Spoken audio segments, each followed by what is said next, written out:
Yeah, yeah. What up, bro? He was happening, man. What's going on, man? I am good. I am good. Trying to figure out why it's always why my page don't be public. That's all. I'm I good know though. What that's about you, man? How crazy. your day? I'm good, man. It's good, man. Looking at all this stuff going on in this world, Uh-huh. it's crazy, especially out there in Texas. Oh man. Man, oh man. It just keep getting worse and worse out there in Texas. I didn't even hear nothing about it until it was like kind of done, and I didn't even know. Like a Mhm. lot of people blaming somebody in the house, but I'm like, man, I think that's a natural disaster. But I don't know. It's crazy. 45, about 30 to 45 minutes, how fast that water rised up. Right, Made me think about back in the day, about 4 years ago in Morven, man, when them two tornadoes hit in Morven. right, And there was right, concern about that dam breaking down the right. Peak River. And that Yeah, water, that dam would have broke, man. That water would have came, it would have reached Morven. We couldn't get out. right. All the That's roads were blocked. that's why I tell people when I very first started, going places that had a lot of storms. This was my first thought when I moved to Tennessee.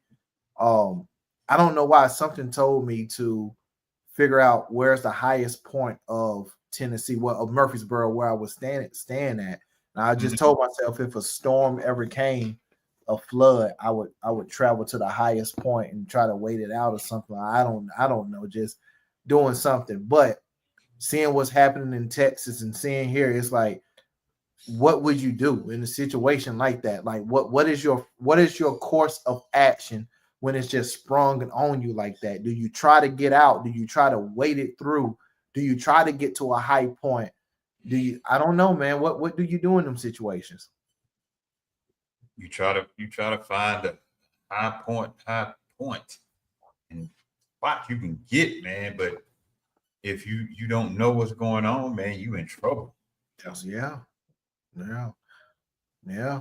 I And know a that's lot of people don't like to watch the news, but man, sometimes you got to watch it. yeah, yeah. Especially if you're in them, if you're staying in them states that have these type of storms, or if you stay by an ocean or something. Like if you stay in these type of places that has these like California, the two things with California: one, they have these wildfires, and then they have a lot of earthquakes. If you stay in them type of places, you need to be in a community, and you need to watch stuff that's going to keep you up to date with what's happening.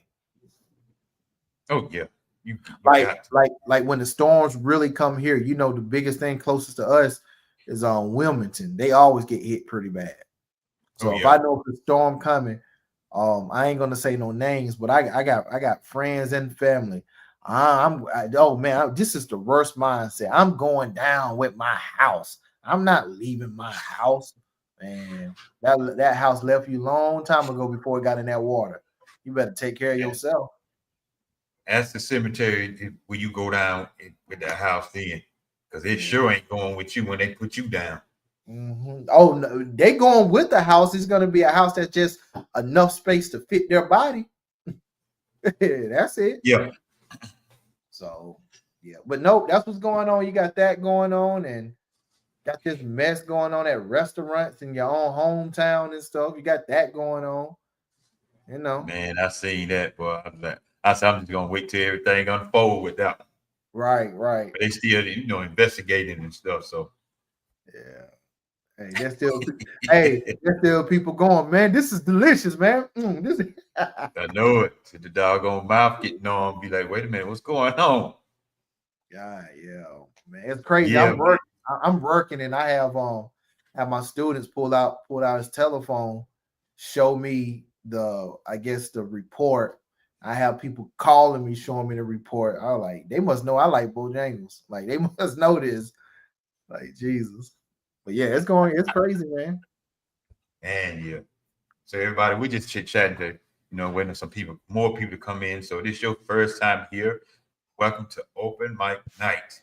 we come on, we talk about some various things that's going on around this world and even in our own communities and neighborhood, because it's a lot going on. I know y'all don't want to hear that. And y'all want to go out here and party and dance and have a good time. And ain't nothing wrong with that. But at the same time, you better pay attention to what's going on. Right. Don't mess around and get caught off guard. They made an old song made it a long time ago. What's going on? You better know. Oh, yeah. Marvin Gaye. Better know. Yeah, you better know, because you would think that was a good song. You better go listen to them words. Yeah, you better listen to them lyrics. You better listen to the lyrics, because it is real. Y'all, this is nothing to play with. We're in some trying times, and we are in some, as the old folks say, we're in some end times. I mean, really, we can see the end times right now. Right. And I was at them churches. They be like, we in them perilous times. Perilous time. Like, woo, well, y'all know how to use the right word. And we are in them, man, whether they want to believe that or not. You can keep believing that none of this stuff is true. Okay. Mess around and find out. And once you find out, it's gonna be too late. Yes, it's gonna be too late, bro. Too late, man. So I guess y'all coming in. We appreciate each and every one of you all. It's your first time here. Let us know it's your first time. Yeah. Put a 1 in the chat.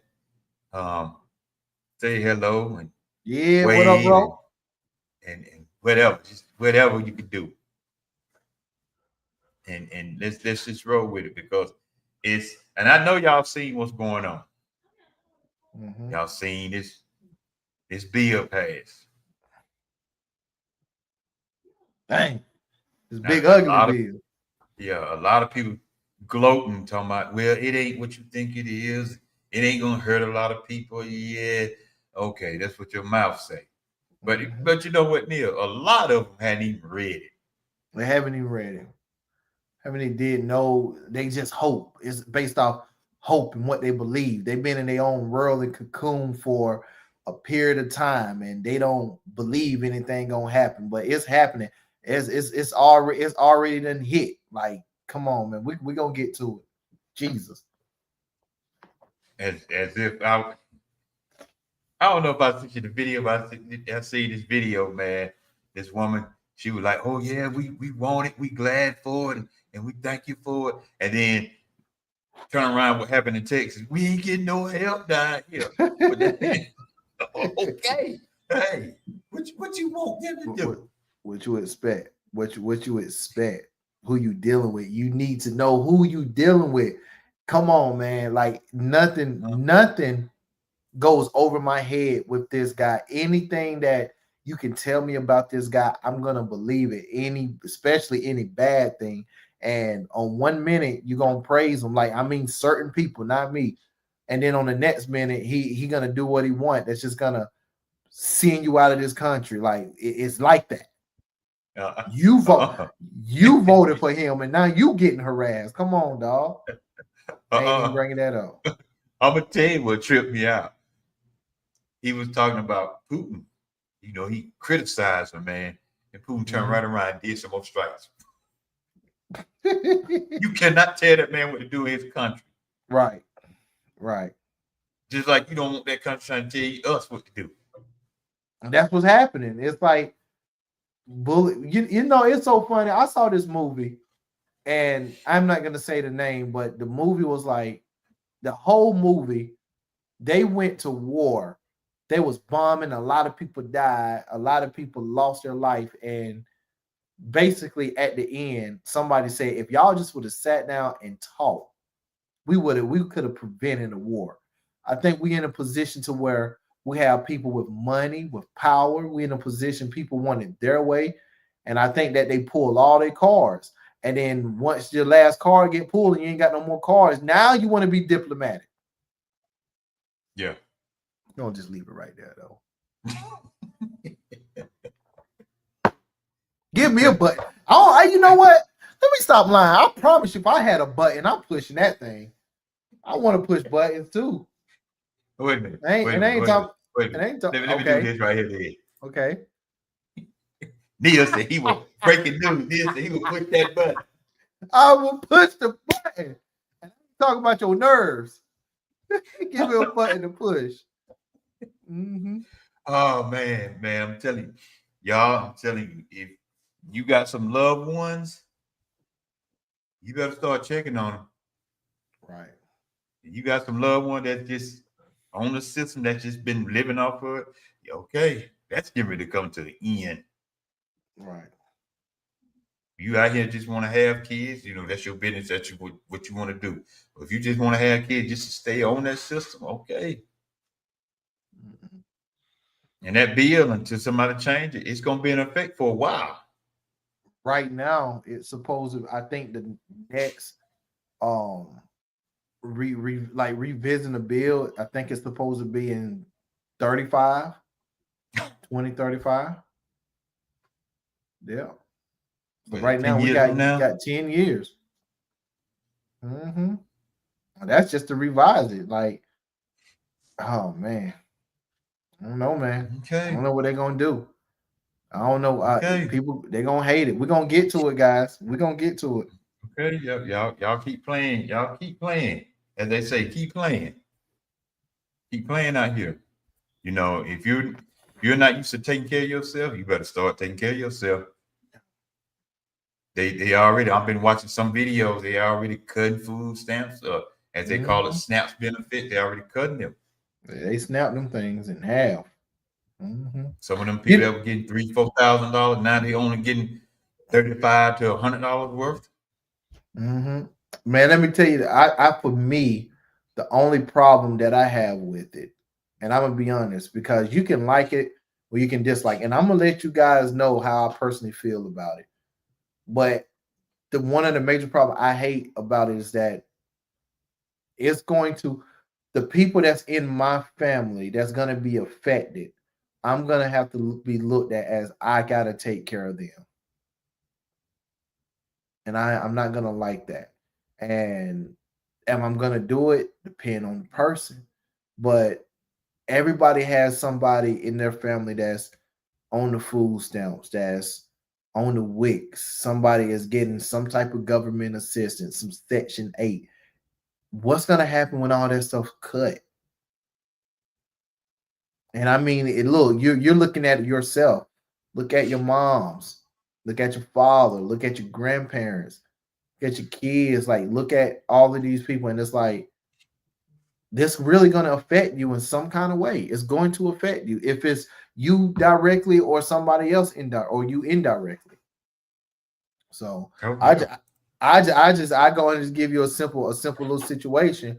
Already now, I'm glad I did get a text from my mom earlier, but the past couple of weeks or so, she ended up losing her job because that was one of the job programs that got cut from the bill being passed. And luckily that job called them back and said that, like, hey, we can still have you work here, but if jobs get cut from some people, they don't have money to pay their bills. Them light bills still gonna run in. Them light bills still gonna run Still. in. Yep. And we ain't even talking about the bills that you want. We talking about the bills that you need: light bill, water, electric. That's what we talking about. They still got to come in.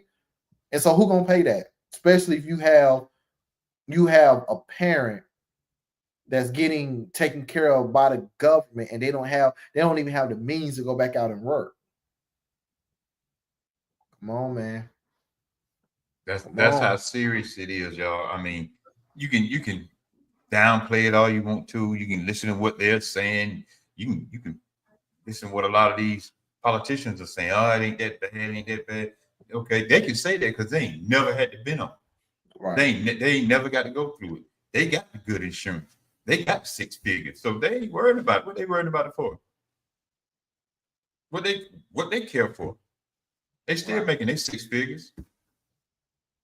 But a lot of people is going to be affected. See, and the thing about it, um, just like when I look at my mama or my son, prayerfully they don't even be affected by it. But I know at first they're going after a whole lot of the ones that's just been living on it. Mm-hmm. But you know, here's the other sad thing. Like thinking of your son, I don't know your son full set up with like his plans and stuff. But you know what's gonna get touched? Medicaid and Medicare. Yes. That's Yep. We were another talking about thing. that the other day. So you got people. Do you know there's some medicine out there? These medicine like $300, $400. What if you can't? What if you can't pay for your medicine?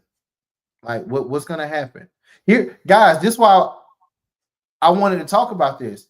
Because it's not my mindset is not to talk about this to bring awareness. It is to bring awareness, but it's more of a conversation of okay, how we move forward. I don't want to just sit here and complain what's happening, what's about to happen, because take the word about out is happening.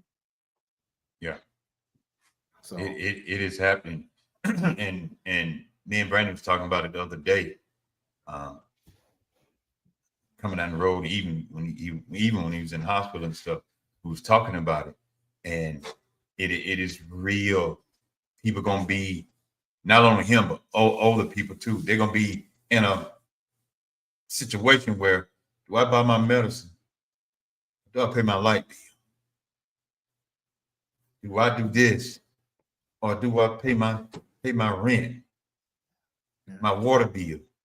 Do I one of Brandon and what some people don't realize, and I just be a little transparent, even with Brandon stuff. If he would have been on that other medicine, that medicine without the help of Medicaid and Medicare, without the help, that medicine is $2,000 a month. oh, 2 dang. grand, y'all. 2,000 a month. Not no 6 months, not no year. A month. Without that help, some of his medicine right now, $500, $600, $700. Dang.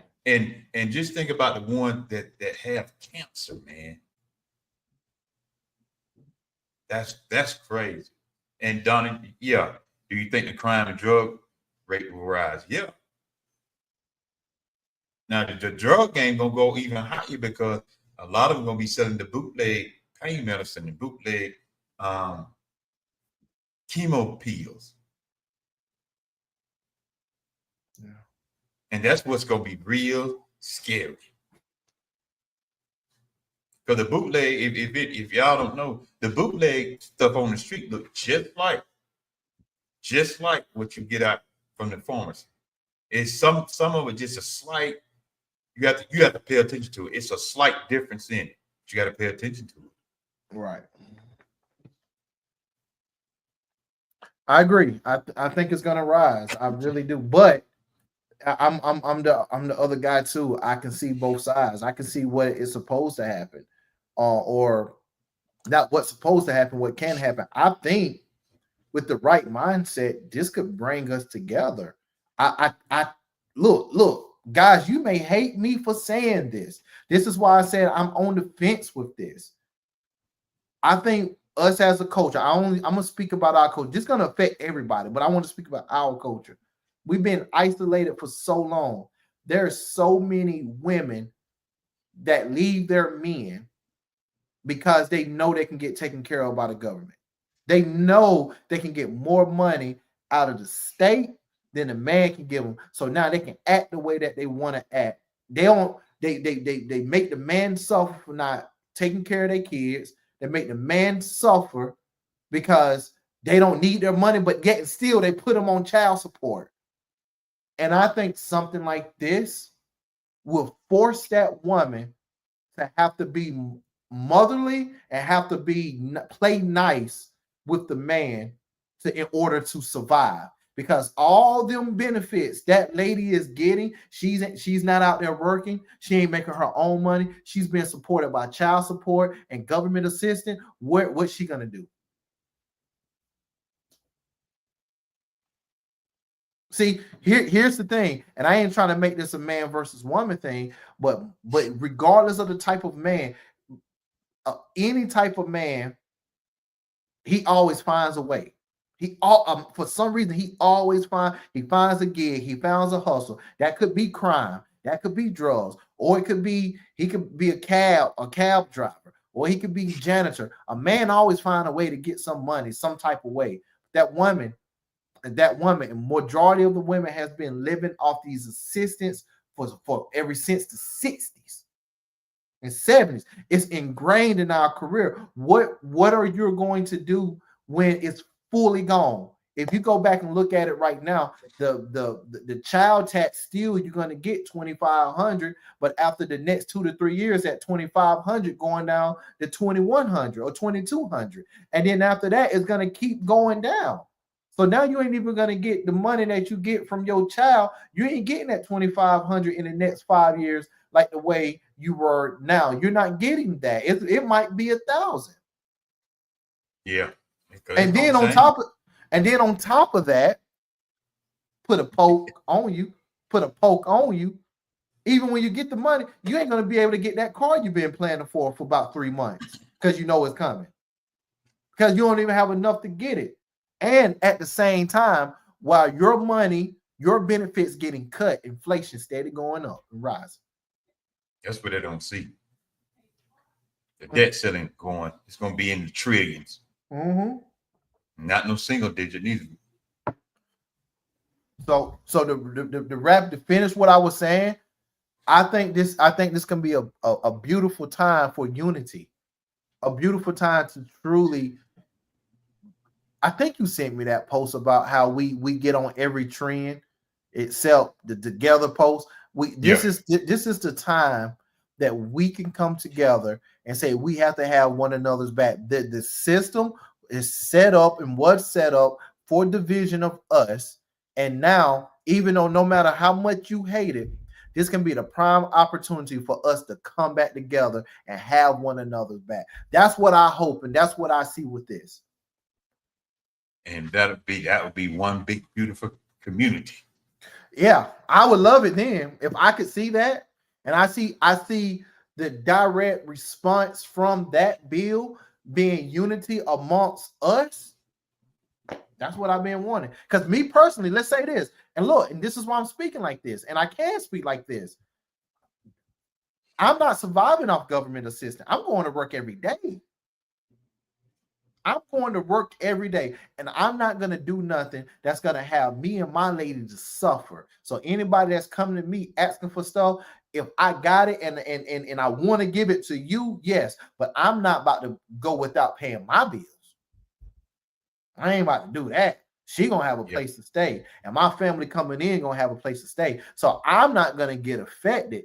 The other part where I'm going to get affected is the stocks that I have invested into, because another part of the bill is going for people who have stocks, going for entrepreneurs. There's a lot of tax cuts. The more you make, the more tax cuts that you get. So I'm in that middle. I'm going to be honest. I'm in that middle ground where I won't get affected. I won't get affected negatively, and it won't affect me positively unless I start doing more. You got to figure out what side you're on or where you at inside this bill. I already figured it out for me.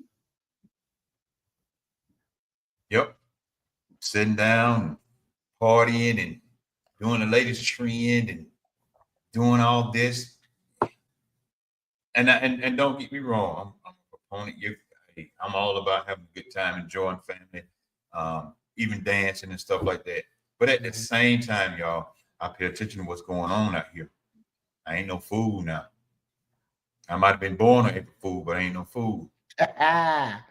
Because it is some serious stuff out here, and you can take it as a joke you want to. You can laugh about it if you want to. You can sit right here and say, man, you know, I ain't worried about it. I'm covered under blood. A lot of people said that. And a lot of people still saying that right now, but they're in some bad times that they can't make it. One of the things that I know it's going to happen. We might not see it just yet, but it's going to start after a while. You're going to hear a lot of pastors talking about just trust God, sow that seed. I'm trusting God. That's why I'm finna pay my freaking rent. That's why I'm finna pay my freaking light bill. Pay it. Yes, sir. That's why I'm getting ready to pay my car insurance. Yeah. That's how much I trust him. Mm-hmm. See, it's easy for y'all pastors that sit back and you get paid. You know, you get paid. That's between y'all. You get paid. It's easy for y'all to say that because y'all got a steady check coming in, especially if y'all up under a contract. Regardless if you be there Sunday or not, you still gonna get paid. But that's a whole nother subject. But y'all ain't worried about them because you getting yours. What about that family that just got all this stuff cut? And they not saying they were living off the system, but they just working trying to get by. But you still trying to tell them and make them sow a seed. Nah, bro. Won't you sow a seed into them? The same way, and y'all gonna mess around, y'all gonna find somebody, you're gonna say, just sow a seed and trust in God. Somebody gonna stand up and say, won't you sow the seed and won't you trust God for what's gonna get ready to happen for the church? Then y'all gonna be in y'all feeling crying. Oh, they out here talking about this stuff, man. Y'all shut up that mess, man. Right. Cause you know I'm gonna tell you something, Neil. Talk to me. I ain't never in my life seen so many crying pastors in my life. Man, they talking about me. So what? Man, they said this about me. So what? I know I seen this pastor one time. He was just crying, man. You know, I'm tired of these folks coming at us and saying this stuff about us. I said, because you know why they saying certain stuff about you? It's because y'all putting this stuff out there for them to talk about. If you ain't doing nothing, then you ain't got to worry about nothing. But if you trust God like you say you do, what you worried about the talk anyway? Because he already said the talk was gonna come along. Doggone being a pastor, it comes along. He already said you're gonna be hated for because of me. So what make you better than Jesus? Jesus ain't none of y'all pastors. I don't care what y'all say. Ain't none of y'all ever been ridiculed, criticized, talked down, spit on like he had. None of y'all, but he didn't even complain like some of y'all do. Y'all sit here and complain about all this kind of stuff. But here it is. Here it is. Another pastor that come along. He get talked about, but he keep going. He ain't worried about the folks. He trying to say to folks, y'all ain't crying about stuff. Why that pastor talking about me? Why he talking about me? Why she talking about me? Won't you take that same energy that you crying about and turn around and help some folks? Right. I mean, you that. No, you said that. You said that. Because now y'all as pastors is getting ready to be tested for it as your church. And I know y'all don't like that kind of talk, and I get it, you know, I get it. But see, when I say certain stuff like this, or when I post certain stuff, y'all trust me, I have talked with some of these folks out here. Y'all see what y'all don't do. Y'all don't have y'all ear to the street. Y'all ears in the four walls. Y'all ears not on the street. Right. So when the street is talking, I'm listening. See, that's what y'all need to do. Then y'all know what's really going on out here in these streets, including with these young people. Right. As we said last time we was on, the devil said back here, he probably got a cigar now and say, y'all want these kids, come get them. Yeah. Come get them. Y'all, I ain't about y'all coming to get them because y'all worried about y'all nice, tight, tailor-made suits. But let me give you an off-the-wall example from what you were just saying. I'm working at my job, right? And I put it out there. Some of our students, you know, been having a hard time.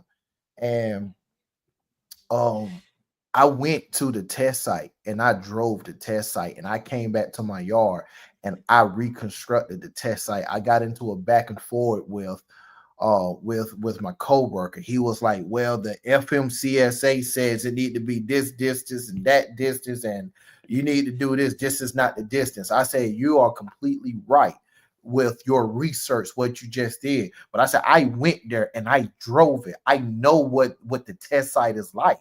And with that test site is small, I created it just like it. And I'm just saying that to say what you just said. You have people that are very analytical that's not in the mix. They just speak and they want you to follow them, and they're not in the midst. They're not in the streets. They didn't go to the test site and figured it out for themselves. They just believe what they saw. They just believe what they read. They're not in there. So they're not even fully really to speak about it and to teach it because they haven't even witnessed it themselves, or they don't have nobody that they're going to witness it themselves. So my thing is, going back to the church thing, when you have these pastors that's already getting your money, now you about to come up on this bill and they still going to ask you to sow that seed, but you can't even get up with pastor. You can't get up with the leadership of church to help you out when you need help. You need to ask yourself, ask yourself that's a place where you need to be at. You've been sowing for so many years, and now that you need help, you can't even get them on the telephone. You can't even get them in a meeting room. You can't even catch them outside in the parking lot when sermons is over. Where the community at in that? I'm sorry you didn't know this big bill was coming, and we should have had ourselves set up better, but it's here now, and I'm not set up, and I've been sowing for years, and I'm living this. Pastor ain't got to live that. Because you want to know why pastor don't have to live that? Because pastor living off the money that you still going to sow into. They don't have to live that. So this bill is not going to affect them. This bill is going to affect the members. And now you need help. And if you at any church, force it. You got a voice. I've been here for so many years. I'm gonna need some help through this time. And I don't need these long conversations about why this got to happen, why this can't happen, and we need to go through the boards and everything. I need help right now. And that's what you guys are going to have to do. And while you're getting help, put yourself in a better position so you wouldn't have to ask for help. Put yourself in a position to where you can help. That's the mindset we got to have. We need to be able to be here to help one another. Get help and then give help. Put that on the shirt. That was nice right there. I would put that. I just heard it. Hey, get help and give help. Yep. I put that on the shirt. Yep. Like Marlo says, it's easy for them to say pay your tithe when they have retired and saved up. Yep. Donna said, yep. Marlo also needs Donna by you saying that. How can a young preacher teach us about life when they never been through nothing? I'm 100% with you, Marlo. I gave you another short story that my mentor told me, and the story was this church was looking for a pastor, and they was doing interviewing, and it came down to this young man and this older man, and they had a prompt. The younger man was about 35 years old, and they said he went in there, he preached the walls down, said when he left, he got a standing ovation. They was clapping, they was happy. Said that older pastor that was about 60, 65 preached the same sermon. And when he got done preaching, everybody was in there mad and crying and upset. And when they chose the old pastor, and the young pastor didn't know. And the young pastor asked, I got a standing ovation. Everybody clapped for me. Why didn't they choose me? And he said, somebody told him. They said, because you preached the word, but he lived the word. That's all they gave him. They said you preached it, but he lived it. And that's difference. I give these young men, these young preachers respect. I really do, because they're going to be there with experience and with time. But I need that tutelage or that older person that can put life experience into a good sound word. I'm messed up on the inside. I need you to be able to look at me and tell me the 100% truth and let me deal with it how I deal with it. Don't make it sugarcoat and honey and ice for me. I don't need that. That's not gonna do nothing. I need you to get all in my grill. If that what the word if that what the word brings for you. These young pastors, they keep pastoring, keep doing it. Experience gonna make you better. That's all I can say. Yep, that's what I call you have spiritual diabetes. Because all you're doing is feeding me sugar instead of feeding me the raw meat of a lot of stuff. Like, I don't have nothing against younger pastors. I never have. I mean, because you're gonna learn as you go. You're gonna learn as you go. Just like a lot of people praise these little young kids that preaching at 9, 10, 11, 12, 13 years old. They praise them and stuff. And I understand, but here's the thing. Y'all put them on a pedestal, but when they fall off that pedestal, y'all dog them out. And y'all, instead of letting him, if God called him instead of letting him sit and learn. Y'all heard him put him up on in the pulpit, like, okay, and you got other ministers that's been there 10, 15, 20 years, and they looking at you like, wait a minute, man. How you let this young dude get up there that's still a kid, and I've been sitting up under you for 10, 12 years. I can't even touch the mic like that. Mm. You're doing it because you know it draws a crowd. It does. Because it's young, so you do it and then draw a crowd. And a lot of the good great preachers, a lot of them been through hell and back. That's why they can preach like they do. Right. If you sit down and talk to some of them, instead of y'all being so arrogant sometimes, you can understand what they've been through and why and how they preach like that, because they have been through it. If you sit down and listen to them. But a lot of y'all don't sit down and chit chat with some of these seasoned pastors, because and I get it, because a lot of y'all young pastors, y'all are real smart when it comes to that Bible, because y'all do more teaching, and because y'all know more, y'all go into the background of it. But when you get up there as a young pastor, your heart got to be in it. But at the same time, you better have a doggone heart of steel at the same time. You got to have a mind of steel at the same time, because when these people start coming at you and saying stuff with you, setting you up and calling you out in church, all that arrogant and that, well, I'm the pastor here, man, that don't mean jack no more like that. Right. Man, let me tell you how they voted you in. They gonna vote you out. They vote you out of there. Man, let me tell you what happened. I ain't even bring up his name. It's one of my best friends. If he listening, he know I'm talking about him. I think they did my boy like this, just straight here from Liesville. He was a child prodigy, so, been prophesied on a lot. He was gonna be pastoring and he was gonna be this good guy, and he was gonna be over this church one day. And I think he got older, and where he fell under the church, they felt like, because he been doing this since from a young age, that they could control him. And the problem came from it was parents, it was aunts, because it's a family church. Parents, aunts and uncles had the pastor and stuff like that. They just felt like they knew this young boy from a young age. So whatever they say, he's going to do it. Whatever they say, he's going to believe it. But he got older. He started to read on his own. He started to pray on his own. And his words started to become different. So now he's getting rebuked at the church. He's getting sit down. Other people is taking this place from preaching and stuff to at the end, he just end up leaving the church, and he go back and visit, but he's not a part of the church. Really, what I'm trying to say is, you got to protect these young kids like the way they supposed to be protected. I don't. This is my mindset, and Carl, you can tell me if I'm wrong or not. I don't want to be at a church hearing no 9-year-old preach. Like, they may can give a good word, but I just can't sit there and be led by a 9-year-old or a 12-year-old. What have they lived to be able to know what I'm dealing with? Yes, they may got a word. Yes, they may can articulate it good, but you need life experience to be able to drive that thing home. Now, outside of church, I would take all the information from this little kid. I learn from young kids all the time. I learn from them.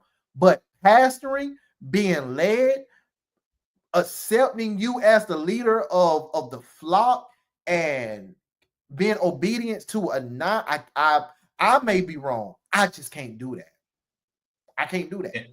And that goes to the point where a lot of people think Jesus was preaching at 12.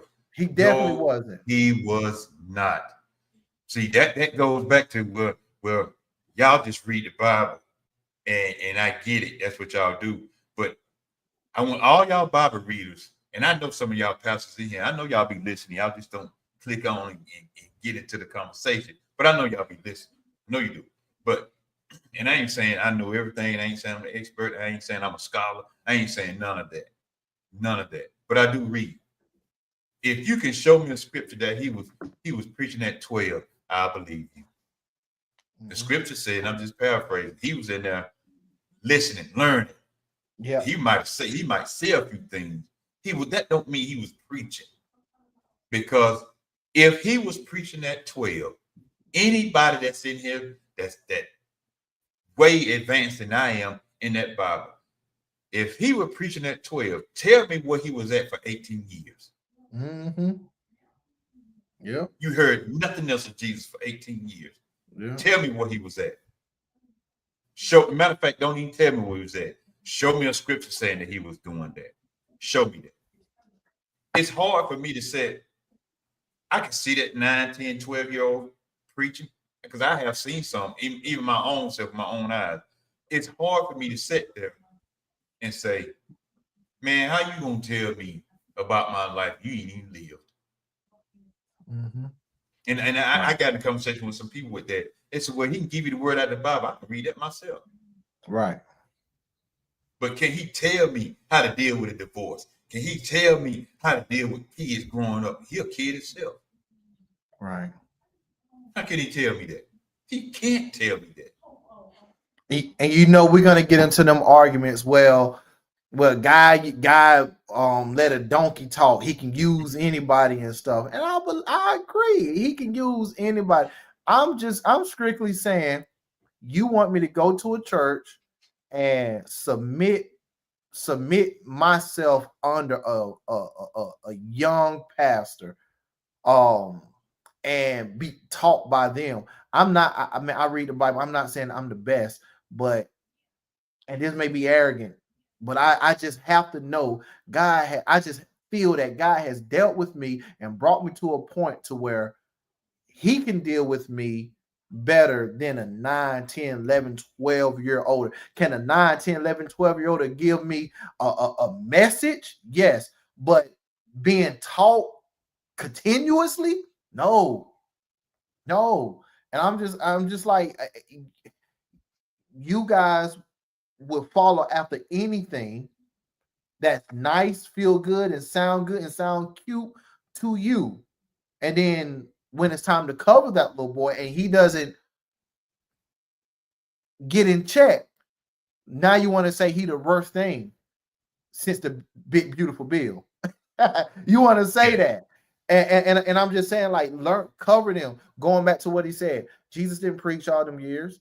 If we're like Christ and we're supposed to be like Christ, why wouldn't we show it like Christ? So instead of having this young man or this young man preaching at 9 or 10, sit him down and let him learn. Let them learn from the pastors. Let them learn from the people that's out there preaching. Let them learn by observing, because 9 times out of 10, that little kid is only doing what they saw. Yes, they can read and they doing what they saw. Some of the kids sound just like their father. They sound just like their uncle. No, I want to hear your voice.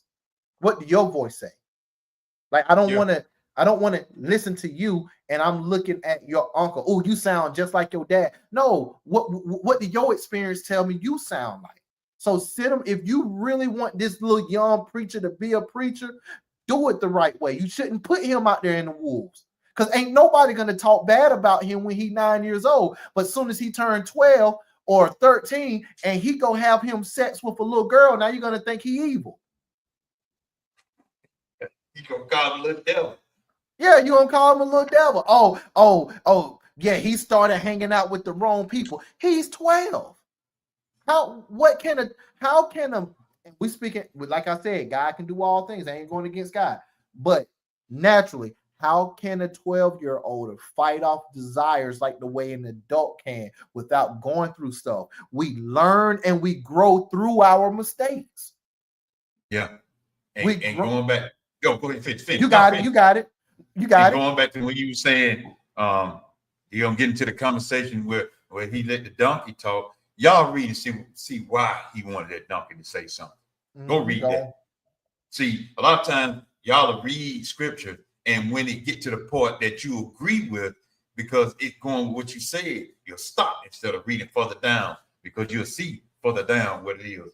And the thing about it, you go back and you look and back into Jewish time when Jesus was born, up under the law and stuff like that. In the Jewish time, you couldn't preach until you were 30, because that's when they considered you mature. See, you got to go beyond the Bible and see that for yourself, and study what the Jewish law was, because that Bible is not an American book. That's a Middle Eastern book. Go ahead. They don't want to hear that truth. Let me read this right quick, because I just read it. Manny, what's up, Manny? Yeah. First, I want to just go ahead and start out because I read the whole thing. Manny, you're not rude at all. I really appreciate your question. This is an honest question that you're having, so don't think you're coming off rude at all. But I want to say, he said, "Hey, Carl, sorry to interrupt your conversation, but may I ask, is there a certain age or knowledge a young man or woman who wants to become a pastor? I agree with you guys. I am 27. I do my best to read the Bible and my best to follow the word, his faith, and you know what I mean. I do apologize if I come off or sound rude. It's not my intention." No, you good, bro? You good, bro. Me personally, I go ahead and go with this. Got it. Me personally, even if you get called into the faith, it's good to set up on the pastor so you can learn. And every now and then he probably let you touch the mic, or she might let you touch the mic, whoever the pastor is, or shepherd as they call it. But because you can be called at an early age. Mm-hmm. You can. I would never say you can't. You can be called, but in that time, you still got to learn, because even when Jesus was in that temple at 12, he was learning. Even throughout the years, you can guarantee he was learning, even though he was up under Jewish laws that you couldn't preach anyway until you was 30, because they considered you mature. He was learning. He was learning. Even as a young person, he was learning. Because you got to remember something. He may have been 100% God, but he was also 100% human. Right. So he was learning. He learned his trade of what Joseph, his father, was doing. So that just goes to show he was learning. But as a young man, you know, I have seen a lot of young guys who in their 20s get called, but they sit and they learn, because they know this is something that I just can't throw myself out there, like you said, Neil. Can't just throw them to the wolves. Because you throw them to the wolves, they're gonna eat you up. Can't do that. And once you become a pastor, and I guarantee a lot of these pastors couldn't tell you that if somebody come at you with a question, you're supposed to have an answer, be ready to give an answer. Some of them will push you off. But that's a great question, man. We appreciate it. You ain't sounding rude at all, bro. Not at all. I want to say this, man. I agree everything what Carl said. I think like kids are called early. I'm gonna give you an example. I love examples. I remember a while ago, this was years ago, I was in my 20s, and I feel like God wanted me to marry a particular woman. And because I felt like he gave me the vision and everything lined up, he wanted me to marry that woman. In my mind, I thought he wanted me to marry her right then and there. Because I made a move on her so fast and so quick, I truly believe I messed it up, because even though God gave me I feel like God gave me the desire to marry her, that doesn't mean he wanted me to marry her right then and there, right? What that taught me was patience. So God can give you a calling and you say you're going to preach. Not just because you're going to preach. Are you prepared to preach? What I believe sometimes guys say, hey, you're going to preach. Now, in order for you to become that preacher, you have to put in the work. You got to put in the work to become that preacher. You can't just be a preacher just because somebody say you sound good while you're talking. You got to know that word. You got to know the word. You got to know the scripture. Here's another thing. You ain't going to know this 100%, but you also got to know God's heart and how to preach it. Because you have Carl, what you say last time? The devil can quote scriptures. He quoted better than anybody in this world. The devil can quote scripture, so anybody in this world can get that Bible and start reading and start preaching. Where your heart is at, where are you lined up at? What are you trying to do? What are your reasoning? What experiences do you have? Are you ready? Are you prepared to preach? That's why most young men start off as youth pastors.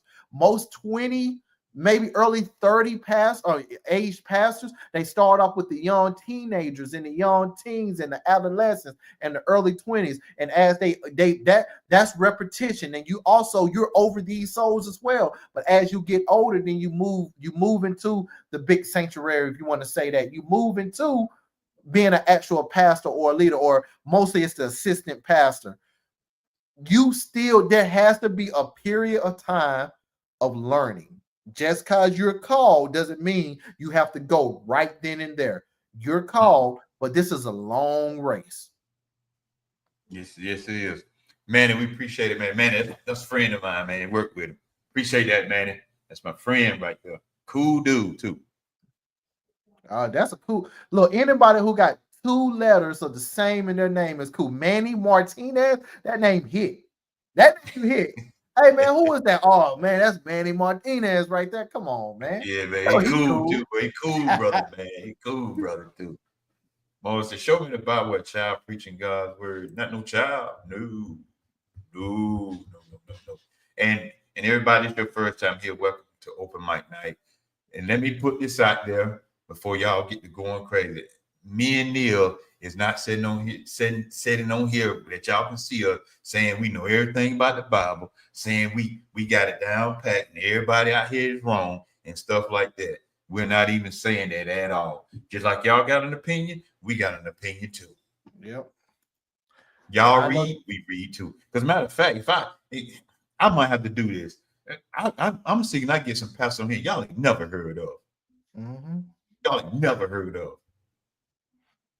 You might have, if you've been on YouTube like I do, and you might have stumbled across some of them, but I can introduce you to some pastors that's been in this thing longer than some of y'all pastors have.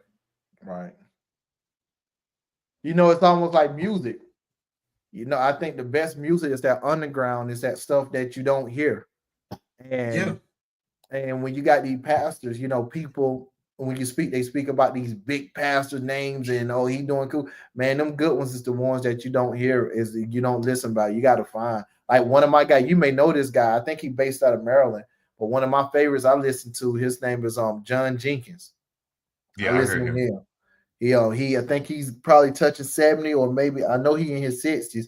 I like that guy. You and my girl, y'all put me up on the new guy. What's his name? Anthony Mitchell. Phillips. Yeah. Yeah. Oh, he raw, man. Like y'all Gino. put me up on him. So I don't be playing either. Yeah. I've been on Gino for some years. I'm gonna tell you something. This going back to knowing, and guys, I'm sorry, we're gonna circle back to the big bill. This going back to knowing who does it for you. I've been to, I think it's Lakeview, which is Joel Osteen. Yeah. I think it's Lakeview. I've been to his church and saw him preach live before. And I left out there saying, he's a really nice pastor, but he's not for me. Like what I say is with him is that he's the guy that you want to talk to, that's gonna point you in the direction of somebody you need. That's what I told myself. Another guy right here in Charlotte, I started talking to this young lady. She actually older than me, but young lady, and she invited me to the Elevation Church. I think his name is Frank Turk. No, it ain't. No, they ain't it. Oh, I'm thinking Stephen Furtick. Yeah, Stephen Furtick. I'm thinking about cross-examine. Y'all need to go listen to this guy. He do all debates against atheists and stuff. But anyway, I went to Elevation. I left out there again. I was like, I can't, like, this not for me. Elevation just felt too nice. It just felt like everything was just all together. You go there for the good and feel good messages. Yeah, I went there for, like, I felt fun, and I didn't even feel like I was in church though, because I mean, I'm not saying you got to dress a certain way, but this just looked like a high school classroom. Like we was in there and it was more so music and people just dancing and everything. I'm like, what a word. And then when the word came, it did. Every word is not supposed to convict me, but I didn't feel like if I keep coming to him every Sunday, I was gonna get what I needed. Did you go to the one he's actually at? Yeah, well, the one I was at, I thought it was the one he was actually at, but I went there with big TVs, and he was being streamed from his other location. Okay, because he's over in the Valentine area. Yeah, and that's where the main elevation is. Because I've been a couple times. I went to the one that's downtown Charlotte. Yeah, that's the one. Yeah. I went to downtown. Now he visited those, but yeah, the main one is in Valentine. And it's funny because the one that's in Valentine literally is like, honestly, it's like 3 minutes from my apartment right now, and I can go. Yeah, I can go, but I was like, nah, baby, I'm just ain't feeling it, baby. and to be honest, when he built that, I don't know if he recognized that or not, but you see all them apartments around that church now. Hey, but young people that really stay over there, so that draws to them easily. Now here's the thing. I don't want to talk about him because I only listened to him one time, so I know he got us some controversy a couple years ago. Here's my thing. Do you think a lot of these pastors, these young pastors, they are appeasing to the young crowd? They're leading them in a wrong, false way, because Elevation have a lot of young kids, millennials, Gen X, whatever you want to say. They got a lot of young kids, but I'm gonna just say it boldly. When I went there, I felt the word was crafted to make people feel good. That's what it is. This guy, I'm not saying he don't. Yeah, I'm not saying he don't preach the other stuff. Yeah, but a few times I went, that's what it was. It's feel good, because a lot of people they don't want that hard message, which is not hard. It's the same message. Yeah, but it is like Joel Osteen. He smiled and all that. It's to make you feel good, and everybody need that at some point, sometime when you're going through stuff. Man, let me just flip over here to Joel Osteen. I know he's gonna say something that's gonna make me feel good and get you back right. But then you be like, man, let me get something that's gonna just just hit me. Yeah.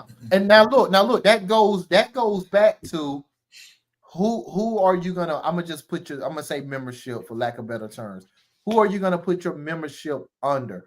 I would listen to Joel Osteen. I would listen to dang, I forgot his name. Elevation. I would listen to them. Frederick. Yeah, Steven. I would listen to them.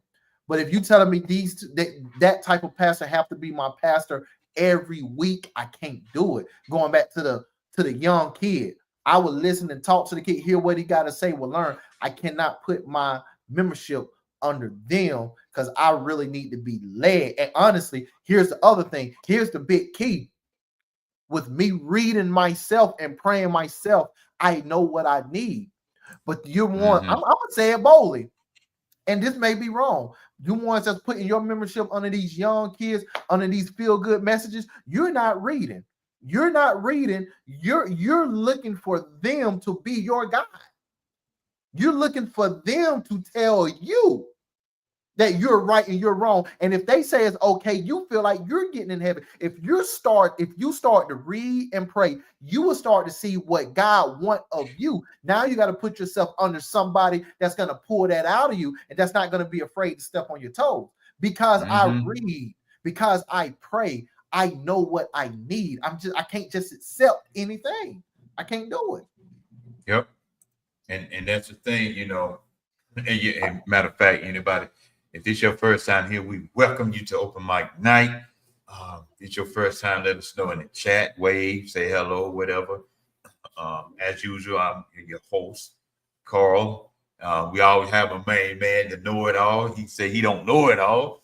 Yeah, I don't know it. Y'all seen Brandon cut through. Brandon just got out of hospital this week.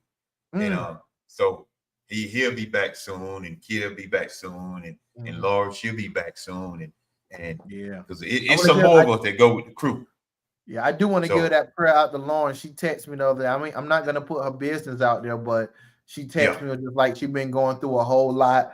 And you know, she's making it. If it wasn't for her guy, you know, she don't know. So we still in contact with them and everything like that. It's just, hey, people have lives, and you know, me, Right. because I know them, I'm always poking and joking stuff, but it's all in good fun, man. I'm always gonna be there. I know Carl gonna be there, but yeah, we still keeping communication with them Mhm. guys. But Lauren, 'Cause we we do got have you. a I life. see you. Mm-hmm. We do have a life. We work. Yeah, yeah. It's ain't something we do 24/7. We work. God, man, we work. Shoot, I got caught in that rain today, boy. Oh, I was literally the whole time because my student brought me some eggs and I was trying to find the eggs. The whole time I was trying to find the eggs, I was like, man, I'm gonna be late to this podcast. Like, I got to get up the road. Like, shoot, we were supposed to be on at 7, guy. We on at 7:30 because of me. So I ask for your forgiveness. Yeah, yeah, But you know, yeah. I mean, even with that, you look at Pastor Phillips. I mean, and he would tell you because he come from the streets. Y'all ain't never heard of him, Pastor Mitchell Phillips. Um, uh, Anthony Phillips. That dude is he's straight real. He would I tell you put the I story put if you I'm sorry. I said Anthony huh? Mitchell. I said Anthony Mitchell. I'm sorry about that. His name ain't Mitchell. Yeah, It is. Philip Anthony Mitchell. Okay, Philip Anthony. Okay. Yeah, and he's raw. I mean, he's raw with it. He would tell you his life story if you ever watch any videos, and he would tell. And people get mad because he be reading straight out the book. See, we so used to these feel good messages. When you hear stuff from Revelation, you cancel it because you don't want to hear that part. Then you got Gino coming straight raw. And let me tell y'all something. I don't believe it everything every pastor say, including my own that I go to church on. I don't believe everything a pastor say. And if you believe everything a pastor say, then it is something wrong. Because Right. how can you believe everything a pastor say, but you can't believe what your kids be saying? Mm. And they could be telling the truth. Mm-hmm. Mm-hmm.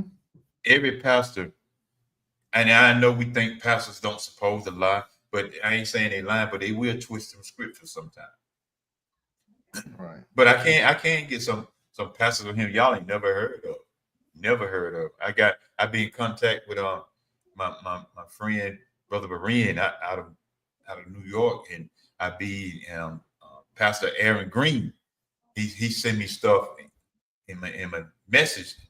Then Pastor Mike Holloway walking on water ministry out there in Detroit. You in Detroit? He's out there in Detroit.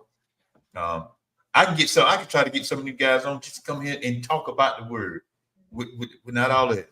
Elder Tim, um, um, Elder CJ Phillips. See, y'all ain't never heard of them pastors. You ain't never heard of them. You probably ain't have a clue who they are. Mm-hmm. But I give all them shout out because I listen when they be on. I be listening to them. And I can when Pastor Mike be on, you know, he loves when you shoot him questions. I can text him right now and say, what is this scripture talking about? I give him a few minutes or maybe an hour because I don't know what he might be doing because he's in Detroit. And he'll text right back.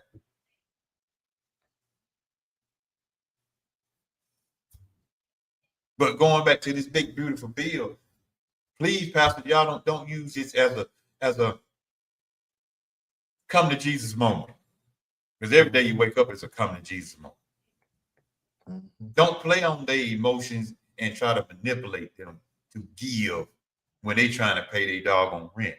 That's what I was Because about to say. You got it. if let's say they give their rent to you, to the church, I ain't gonna say to you. Let's say they give it because you said sow the seed and nothing happened. Or you gonna pay their rent to keep them from being evicted. See, that blood is on your hands. You can play with it all you want to. That blood is on your hands. Right.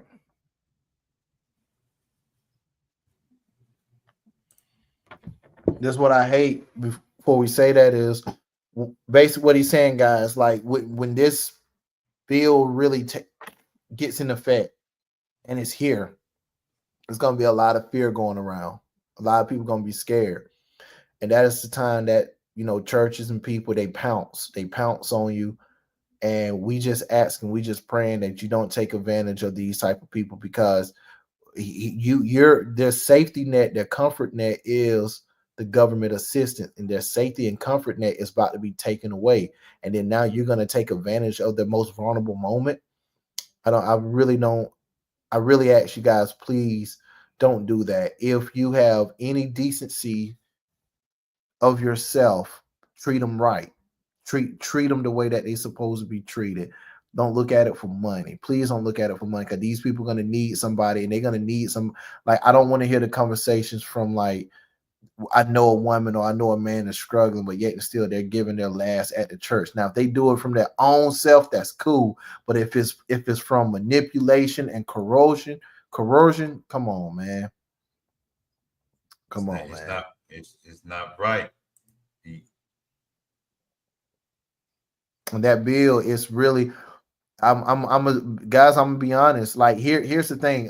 We started off by saying that people saying, "Oh, it ain't gonna happen," and stuff is not gonna do it. I'm just gonna say it's gonna happen. Whatever's gonna say happen. If you don't know anything about this guy that's in the White House, about Trump, you can hate him or love him, whatever. The things he been saying he gonna do, he do it. No matter what happens and how he do it. So with that mindset, get ready. Don't wait until the curb pass you by. Don't get on the other side of the curb. Help yourself out before the curb gets to you. Go ahead and start making provisions. Go ahead and start working things out for you, because it's going to be that much easier and that little bit smoother for you guys. But it's happening. Don't just sit back and don't think it's not going to happen. That is a reactor mindset. You need to be proactive. You don't need to react to this situation. It's going to happen, and figure out what you're going to do. Figure out what you're going to do. Because this is a time to come together and pull together. This ain't no time to divide and to even go back to, like, the photo I sent you, videos I sent you. We can come together on all these different trends, but we can't come together to help each other out. Right. We can come together and go dance, trail ride dances, parties, and all this other stuff. And I have nothing against that. That's what you want to do. That's what you want to do. But when it's time to pull together, help families out, and help families pull out of this situation, we don't even do it. I remember back in the day when the families used to come together. I remember back in the day, didn't even matter what your denomination was. When something went on in the neighborhood, in the community, all the churches came together and helped the family out. You can't even get that now. Right. You catch hell trying to get churches to pull together. Just because you Baptist don't mean you can't help an A-Design out. Just because you A-Design don't mean you can't help an Episcopal out. Just because you're Episcopal, don't mean you can't help a Methodist out. Just because it goes on and on. Everybody got their own agenda now. It's a lot of blood that's on a lot of y'all pastors' hand, whether you want to accept that or not. So you mistreat the people, that they blood is on your hands. You can put it off all you want to on the devil.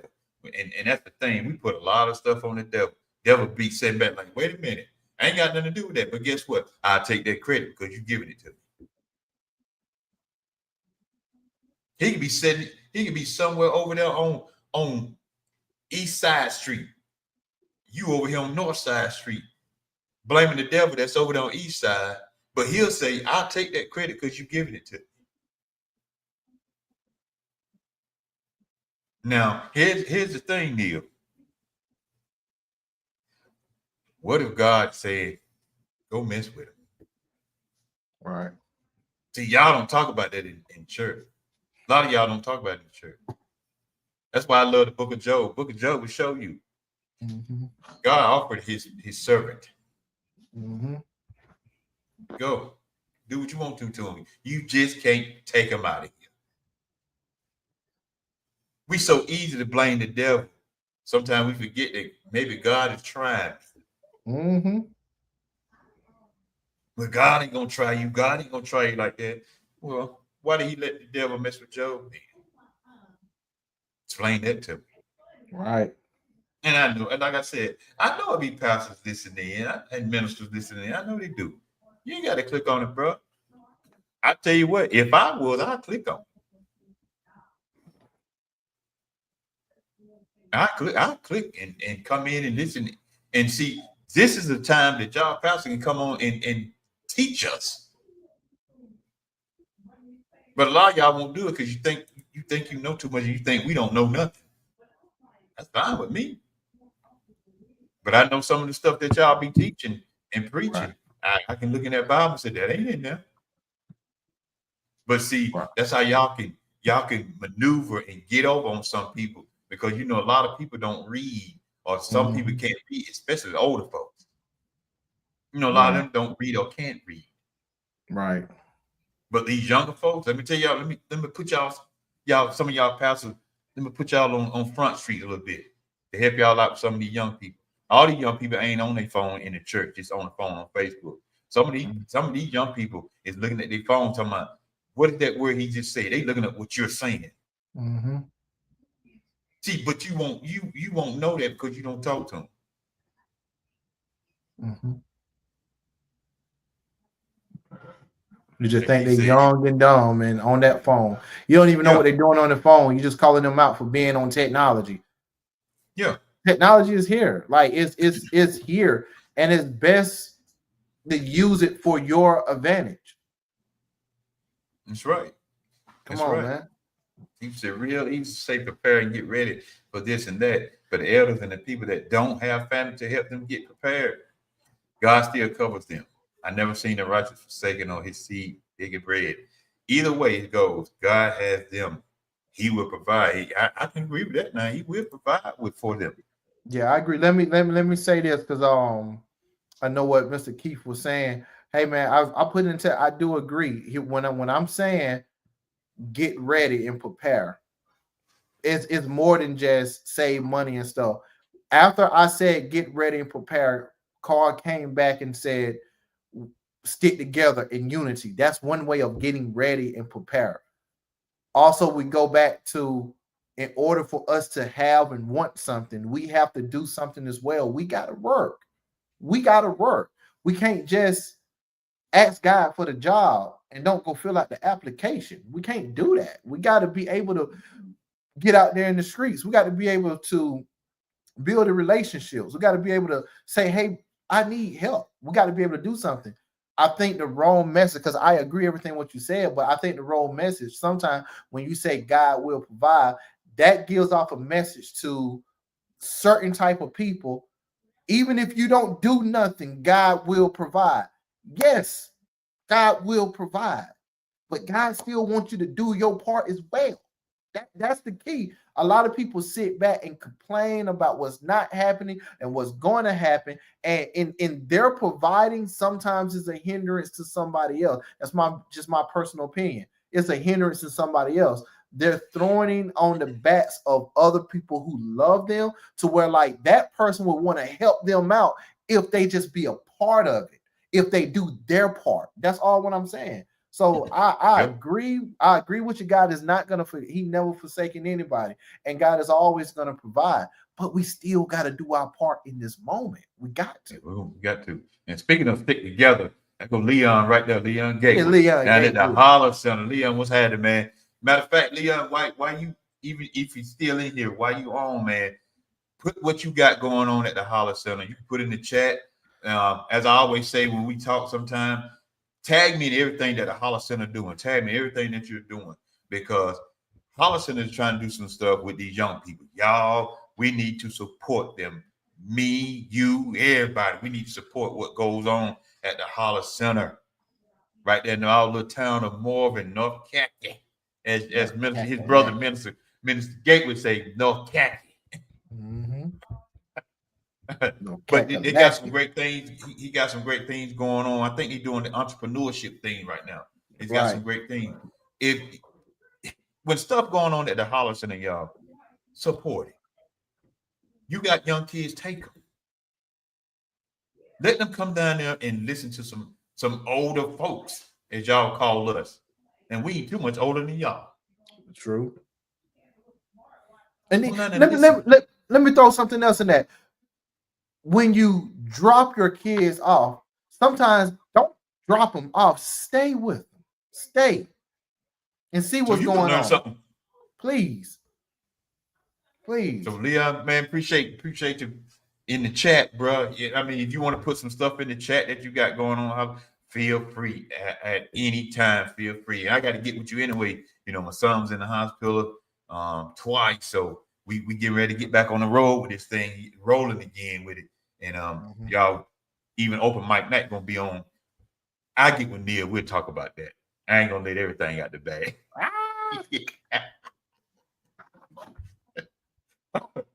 But I love it. I love it. We got to pull together. Leon is, and when you were talking about pulling together, Leon I seen his comment pop up in the chat. That's why I put him up. He's all about that, y'all. He's all about let's pull together. Right. We got to learn how to stick together, pull together. If we did what they did way back in the day, if we did like they did back in the day, you hadn't even worried about putting money in stocks with Wall Street. We had our own. And I ain't trying to make this a racist thing. I'm not. And I'm not, because I don't do all that racist stuff. And I know racism lives, and we're going to talk about that again. And I'm going to have his brother, Leon's brother, Minister Gatewood, on here again. And we're going to talk about racism. This ain't going to be for everybody, because some of y'all get in y'all feeling when we get to talk about some racist stuff. Mm-hmm. It's funny how you get mad if we sit here and talk about the racism and racist people and racist things that goes on, but you be all in your little friends chat talking about it. I see y'all in the chat. Because they be in their friends chat because they just want to talk about it with no what word I'm trying to say. They want to talk about it with no substance of doing something about it. And they just talk. They want to talk about it and without doing anything about what we do every week when we come here. We talk about some of the same stuff, but we're trying to put together plans, bring awareness, and we're not doing it from a place of laughter. Like when we very first started the podcast, like, you know, we used to have a lot of fun, and we still have fun, you know, but the content went, you know, a little bit more serious, and I love that. I really love that. Yes. Because a lot of the fun is always going to be there. Serious people is not talking about this. People don't want this out in a serious way. The same stuff we're talking about, people can speak about this on their platform in a jokeful way and have millions and millions of views. The big, beautiful bill. How many people is going to suffer? Oh, it ain't going to be me suffering. It's going to be y'all. Y'all going to be looking stupid. I ain't going to help you out. People going to do that. But we're trying to give it to you in a way that you can be ready and prepared for it, and you know what you should do. One place for Anson County, he just brought up the Holler Center. He just brought up Mr. Gatewood. Start in your own counties. Mr. Gatewood is a man. He know a lot. He is smart. He is nice. One of the nicest men that I have ever met. He is always open to try to help. Just don't try to play him like a fool. Please don't try to do that. Don't do that. Because he is smart. That Joker is smart. But what I'm saying, help him. Go there and help him out. And if you help him out, you're helping the community. If you help, listen what I'm saying. This guy is so connected. Mr. Gatewood is so connected. If you help him out, you're helping the community. You're bringing the community together. Come on, man. And so what I'm saying, when we gonna catch that concept, man? They not. I hope. Let me stop saying they not. I hope. And I want them to. I think what bothers me, Carl, is that just it's a rerun, man. It's a rerun. We have platform and YouTube and stuff like that. This is the same stuff. Like, look, I'm not saying we're as great as these guys. We're doing the same. We're bringing awareness like Martin Luther King were, like Malcolm X were back in the old, like, what's my man, Claude Anderson. We're bringing awareness. Some of the stuff that we're saying And with the boldness, with the I don't care, this stuff people get assassinated for because people don't want this information out. They don't want positive energy. They don't want a plan of people to be together out. They don't want this. And the reason why I said I think this could be a rerun, I don't want our time here to pass by. And then when we're dead and gone, somebody saying the same thing and nothing happened. Yep. That's my problem. I'm gonna keep doing this because it has to be done. I'm not gonna let the situation deter me from what I'm supposed to do. But let's do something about it. Let's change the path of our future and our legacy. Let's change it, and we can right. if we just come together. I'm gonna ask you because I just seen. I think it was he clicked on it. Pastor Aaron Green, y'all heard me mention him earlier. If you're still in here, Pastor Aaron Green, just put something in the chat. I mean, and you're right, Neil. We're trying to pull together the community. Like Mike Kelton got Story Morgan. If you look at his community on his door on the building, you see unity is capitalized. That's what we're trying to do. We're trying to bring the unity back. Just like Minister Curtis, Leon brother, be saying, he's trying to put the neighbor back into the hood instead of just calling it the hood. Mm-hmm. He's trying to put the neighbor back in it. I love that. I remember when we used to do all this stuff. A lot of times what happened, it's something tragic that happened for the community to even come together. And that's a sad part. Yeah. We wait till something happens, and then we want to pull together. It's just like my little phrase, my little saying, my little statement, my little quote. It doesn't matter to you until it affects you. Right. That's when a lot of times we want to start being concerned about some stuff. Right. That's why when I was doing my music, I had this one line a while ago. I said, "How can we come together as family without sitting in church reading eulogies?" And I was like, I'm tired. I was like, I ain't gonna bring up names, but I have family members that you never seen, Christmas never seen, Thanksgiving never seen for years. But every time somebody passed away, they got a plane ticket, they got a train ticket, they found an outfit, they found how to get here and see their supposedly loved one get pushed down in the ground for the last time. Like how when tragedy strikes that you hear, but to do anything positive or a good time in a positive way. I don't want y'all to get that misconstrued. A good time in a positive way, you're nowhere to be found. There's no unity amongst us. You got to build a foundation for it to be a greater day. And don't come together just saying, oh, I hate when they say we stick together as a family. We sticking together because look at us, RIP on the shirts, pouring out lick. No, we got it wrong. We got it backwards, and we done been duped. We done been what they say, hoodwink and swindle. We done been swindled, and y'all just don't know that. Like, I'm about to do a hard turn, going back to what Carl just said. It's all about imagery. He said, let's bring the neighbor back into the hood instead of saying the hood. How when we think of the hood, we think of the projects. How when we think of the block, we have a certain image of ourselves. But when we say suburbs, there's another image in our minds. When we say suburb, you don't see yourself in them suburbs, but you see yourself on the block or in the street. How is that? Why is that our mindset? Why? How to be okay dressing dandy and act correct in the suburbs, but in your own neighborhood where you stay, you do the most. Oh, I about cuss. I ain't cussing in a while. You know what I'm about to say if I say you do the most mess. Where my dump button at? I was about to, because I speak about this all the time, and I ain't just saying this for words, guys. I live this, and this is life. Like, and I see it all the time. How you claiming a block, and how you saying this is yours, and you saying this is the hood. For one, you ain't paid nothing from there, but you doing more harm and damage in your own block that you're claiming. See, I put words together in a certain way to get you to think about it. It's real sarcastic, and I do it on purpose. Think about it. You say this is your block, this is your hood, but you selling poison and death to your own family. This is your block, this is your hood, but you pull that trigger back against your own family, blood on the streets. How, I just saw this video, and thank you for sending it to me. How this is your block and this is your hood, and this is where you grew up from, but you burned down the building from the man that built it from the ground up. You say you hated and disrespect them, but you burned and destroyed and stole and looted your own neighborhood. How? It doesn't make sense.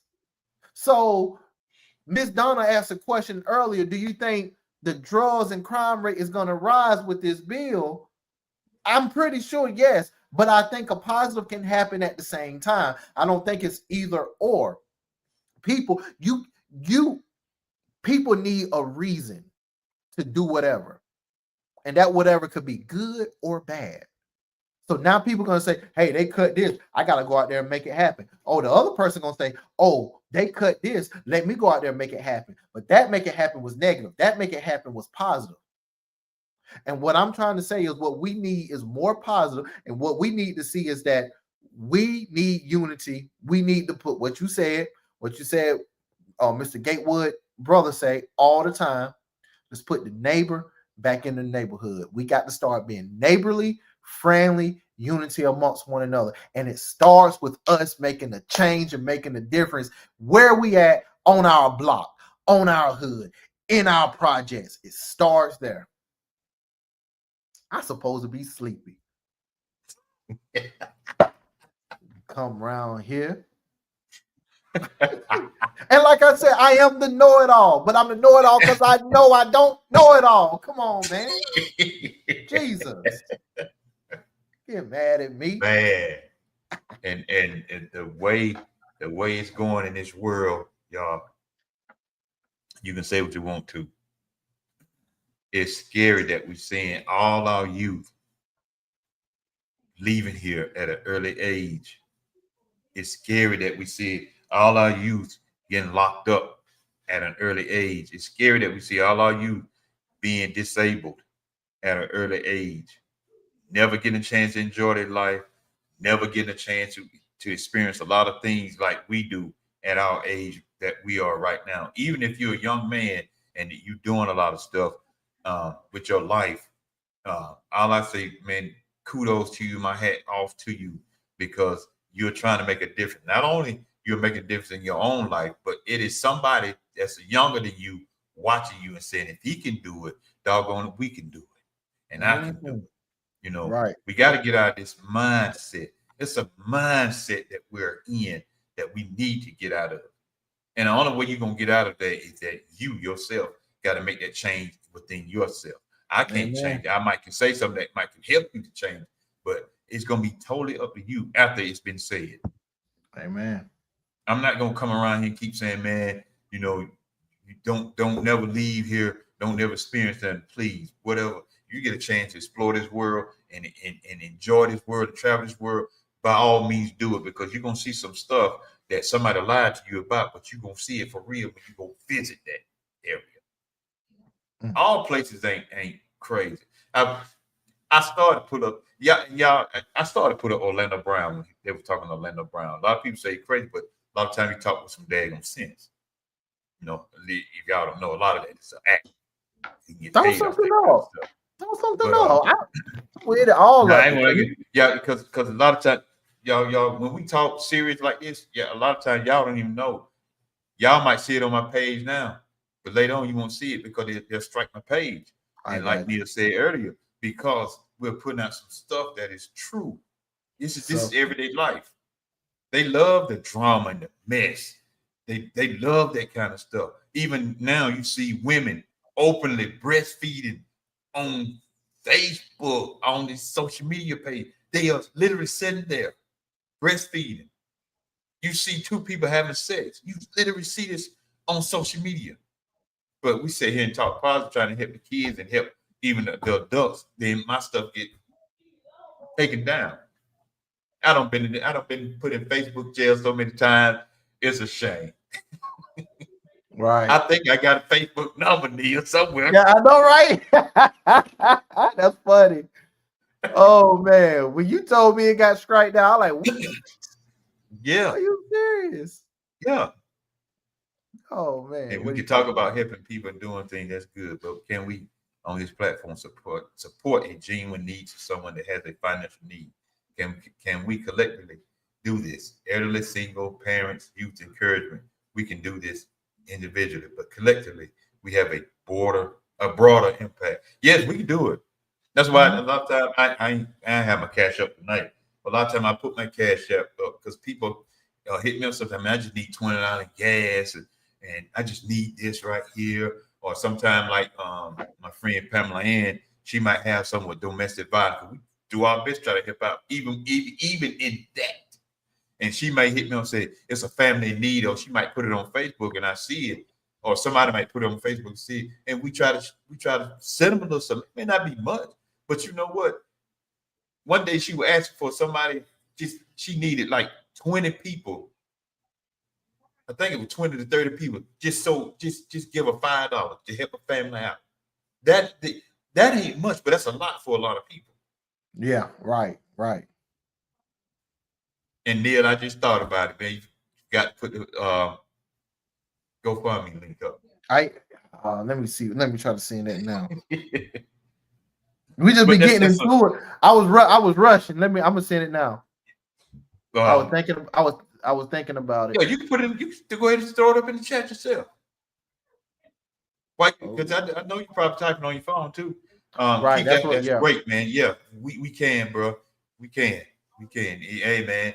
Anytime, we sit down. We try to put something together, y'all. We can put something together. A lot of times we wait for somebody else to do it. And then when somebody else do it, you don't support them because it's not your favorite pastor. It's not your favorite leader. It's not your favorite friend. It ain't your mom and dad, sister and brothers. Y'all don't support it. Right. But then when you try to have something, you want somebody to support yours. I wish I could play a keyboard. Yeah, I know, right?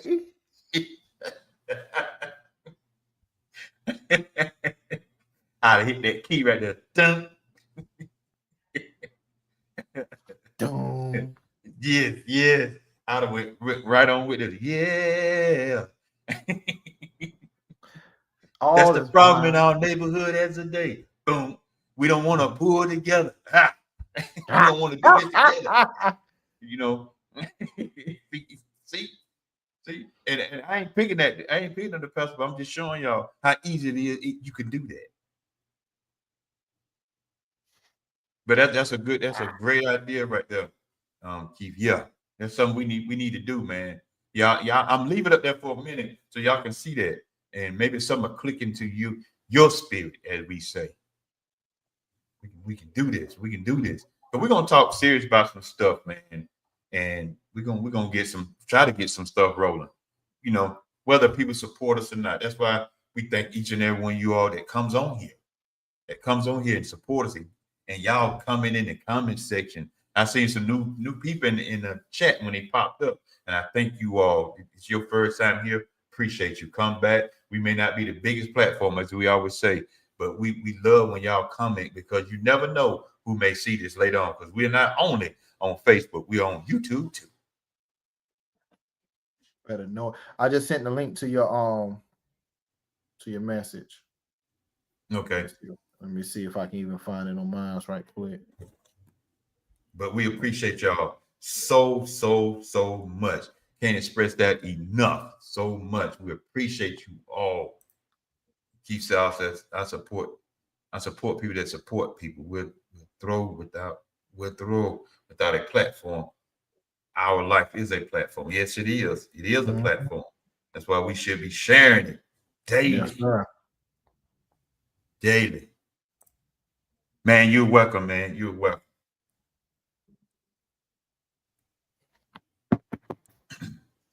But yeah, we appreciate y'all. Thank y'all for joining us on tonight. We're gonna see can we get back to rolling with this thing weekly. Even though we work, we still try our best to jump up here and jump on here. Right. Neil, go ahead and explain that right there.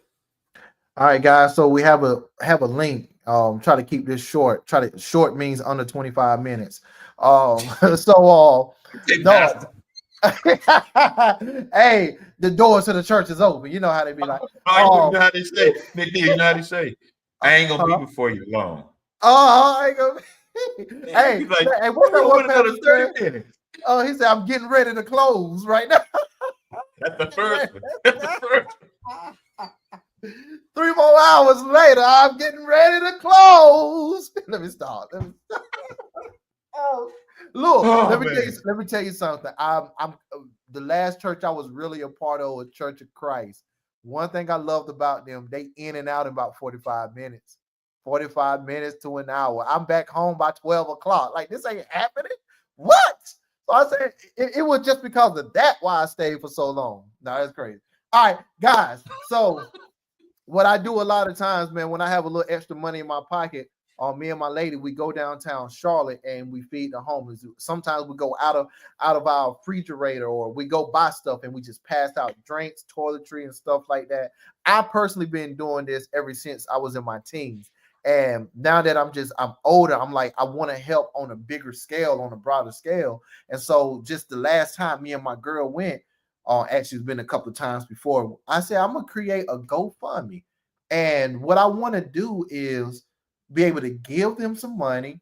All right, let me just tell you the plan. What I want to do is actually rent out a building downtown for 2 weeks for a weekend, so they can take showers, they can sleep in the bed, they can have some good food, but at the same time, want to give out new shoes. I want to give out new book bags and clothes. I want to give out toiletry stuff. I want to give out tents for people who help them out. And so I want to be able to give out a lot. So the major goal is $30,000 that I want to be able to start off, and I might need more than that. The first milestone is 9,000, and I wanted to do it this summer. But the reason why I did it just because people need help, and I don't care who you are. How can you just step over somebody who need help? How can you just not look at someone? I don't care how they got there. I don't care. People go through stuff. Yes, they probably made a bad decision. Yes, I don't care about that. I just want to do my part, and I would love for you guys to help me be on this mission so we can do this together to be able to help out. And hopefully I can get this to a point to where this is recurring, and then start an organization to where we can feed people across the entire United States and hopefully go global. Like, it's a big plan. But for right now, if you could just help out, any donation, $1, $5, 10. If you want to donate the whole 30,000, I'm cool with that. Any donation would help out. I put the link right there in the chat. You're probably gonna have to copy and paste. Go to GoFundMe, and you can give any donation. I want to go ahead and shout out to one of my best friends, Jawan Smith. He was one of the first ones to do a donation, and I appreciate you for that, bro. Like, I really do. So that's it. I really appreciate you guys. Also, I would love for people to help out. Meaning, when I'm down there passing out, if you want to be a part of it, I try to go at least every 3 Fridays, or Saturdays. I try to go down there. If you want to help out, passing out, just getting to know these people, I'm all for it. Reach out to me and let's do this together. Y'all heard it. Oh, and I meant to mention another pastor, local pastor, Pastor Ray Curry Jr. He's up in Charlotte, so he's a local pastor. He good too. I mean, Right. he ain't playing with, as far as calling for what it is, and I love that guy because I watch him too. I watch him Right. too. He's on YouTube. I think he's on Facebook. I know he's on TikTok. I don't know about Facebook, but I think he is. Uh, Pastor Ray Curry. So if y'all know Pastor Ray Curry out of Charlotte, North Carolina, I met him a few years ago in Andersonville. I know he probably don't remember who I am, but I remember him because his voice. That's how I remember him. And so if y'all know him in Charlotte, tell him I said hello, gave him a shout out. I'm gonna get some of these pastors and give him the church name, but y'all Yeah. support this right here, because see, it is some people that's trying to do some stuff, y'all. Right. I mean, we're trying to do some stuff. Even Right. every little bit help, man. That's what we're trying to do. Even me and Brandon was talking about, especially with the people with sickle cell, putting something together for sickle cell people. It's a Yeah. lot of sick people around here that have sickle cell, but a lot of times y'all don't want to talk. But we need to talk. That's how, as a community, we need to talk. Yeah. So if you know anybody that have sickle cell, tell them to come jump on and tune in with us. And it's not like I'm saying here, come on, China, y'all come on and support. You know, that's good if you do. And we not trying to get on, trying to get views and stuff. But see, a lot of y'all don't know what sickle cell really is and really how you really deal with it, because this is your first time ever your child may have it, and you're not paying attention to what you really need to do.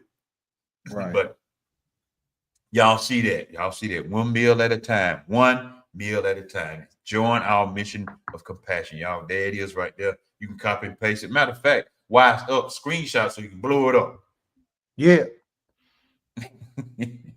Matter of fact, this is what you do. You're on your computer, especially if you're on your laptop or your desktop.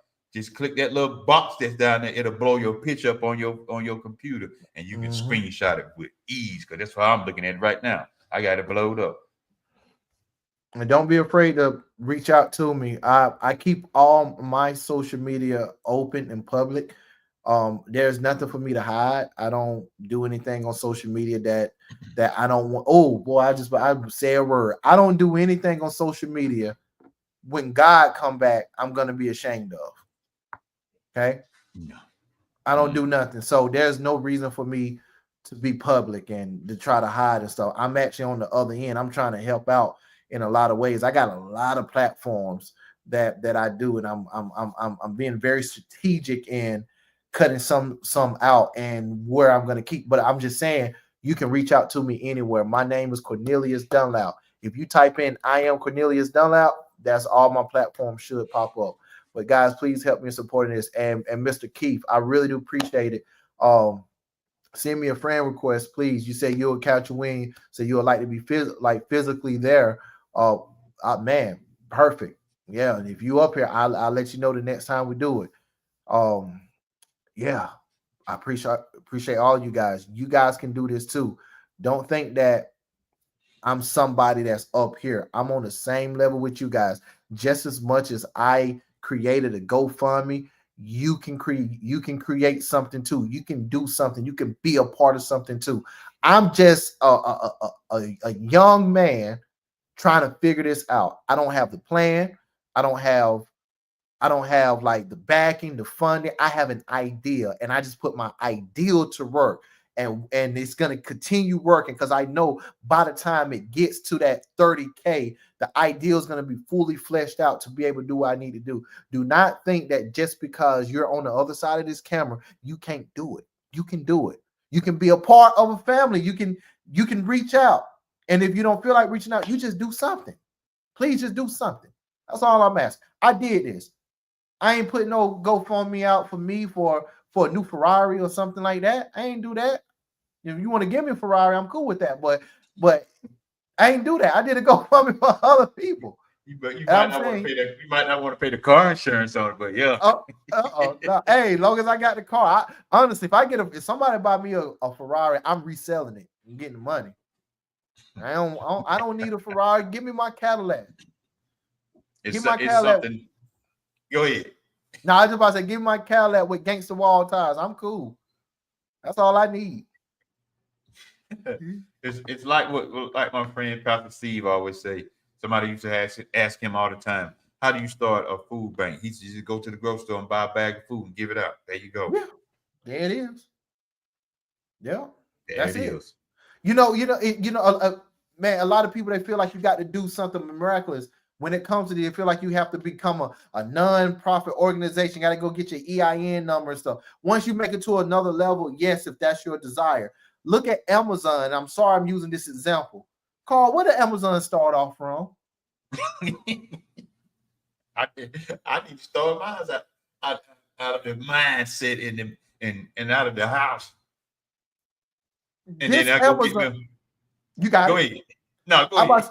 The biggest delivery package company in the world started out with 2 people in a garage. Think of that. There you go.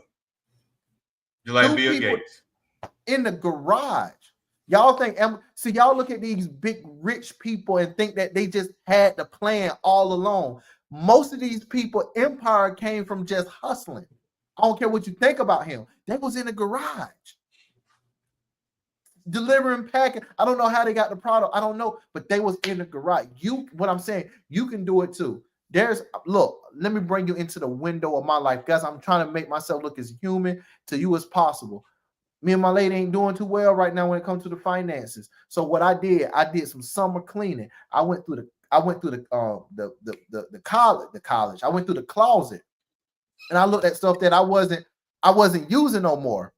If you go on my Facebook right now, you will see me I put about 5 or 6 listings for different things I wasn't using, prices just to get a couple of dollars. You can do that. You can do it. You got stuff in your closet that you ain't even use that you can sell. Somebody else need it. Mm-hmm. Or you can give it. If you want to play the long game, you can give it. And I promise you it will be returned unto you in some kind of other way, shape, or form. Yep. So never think waking up, going to work, paying bills is all you can do. You can do something. You can do something. Man, what else you got going on, bro? We getting ready to get out of here. That's it, man. I'm about to get on this bed and go to sleep. I ain't got nothing. I done told them about that. They know my podcast and stuff. I want to shout out me and my guy James. We taking a little reset. I'm gonna be honest and transparent with our movie review. We started off with an idea and we just trying to get a little bit more structured. So we're doing some rearranging some things so it can look more appealing to you. But 2 friends, 1 show, and we're a film and TV show podcast.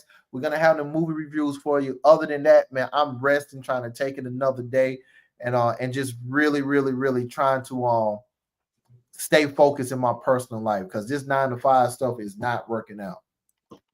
To let you know, that's where I'm at. What y'all gonna do about it? Oh, man. Like always, y'all. I do have my merch, as the young folks call it, on a shirt. I'm trying to keep it in the family. My niece make the shirts for me. My logo, my little statement and my little phrase, what I say, it doesn't matter to you until it affects you. I got that going on. Nothing happened. We'll be on Sunday. I would have been on this Sunday past, but some of y'all know Brandon was in the hospital Sunday. So, and a lot of times I won't be on if he's in the hospital. Sometimes we'll shoot it right there from the hospital bed, but right. We didn't do it this time. But nothing happened this Sunday. We'll be on, and I will be talking about my people. Stop this violence, man. Let's stop. Prison and death is not the way. Ooh. It is not the way. Prison and death is not the way. Because that's what I was going to talk about Sunday.